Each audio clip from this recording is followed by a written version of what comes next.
Welcome back to the channel. Today we're talking about something you should never ever do in an interview.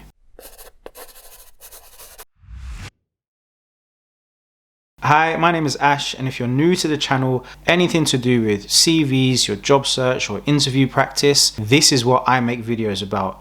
So consider subscribing now. Right, so I'm going to tell you about a story that happened about a year ago now, before we went into lockdown. I was looking to add someone to my team and we needed them in quick. My manager and I were doing the interview process and we'd met a number of candidates. And there was this one person we met who was absolutely spot on. They did all of the right things. They turned up on time, they built rapport, and their experience was great. We had left that interview thinking we had found the one. And on top of that, we were in a crazy rush to fill this position. Deadlines were looming and we needed this person in fast. And this person was ready to start tomorrow. The interview was great. We left the interview feeling energized and the job was pretty much theirs. But then I spoke to our front of house team. When we're in the office, we try to make that a little bit of a habit, just to see if there are any red flags or anything we may have missed. 99% of the time, the feedback is pretty mundane.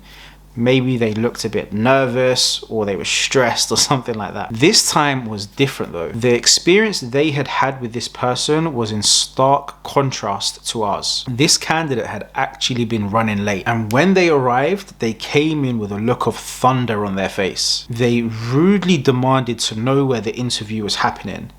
And when they were given the instructions, they just walked off, kind of with a grunt, with no thank you and barely even making eye contact. When I heard that, I couldn't believe it. Literally within the matter of a few minutes, the perceptions of the same person were so different. So we discussed this with the candidate, gave them the feedback, and you don't need to be a genius to work out that we didn't offer the job to them in the end. I mean, how could we? Had they behaved like that in the interview, we never would have accepted it, so why should we accept it for our colleagues? And how would our colleagues feel knowing we'd completely disregarded their experience of the candidate? Were we supposed to bypass this and hire them anyway just because we were in a rush to hire someone? Definitely not. There's no excuse for behaving like this, especially in an interview. Now, in this scenario, the person was running late. They were clearly stressed and clearly were not having a good day. But if you are running late, make alternative arrangements. Give the company a call. 9 times out of 10, it's not going to be an issue. If it were me, if I were running just 2 or 3 minutes late, to be honest, I'd call up, let them know I'm running 5 or 6 minutes late, just so I'm not rushing to get there. Use those extra few minutes to compose yourself. I mean, you're already late. What's an extra couple of minutes? And make sure you don't take your frustrations out on people completely unnecessarily. And remember, people who work together will talk to each other. So make sure you're on your best behavior as soon as you walk in the door. This particular scenario is very few and far between.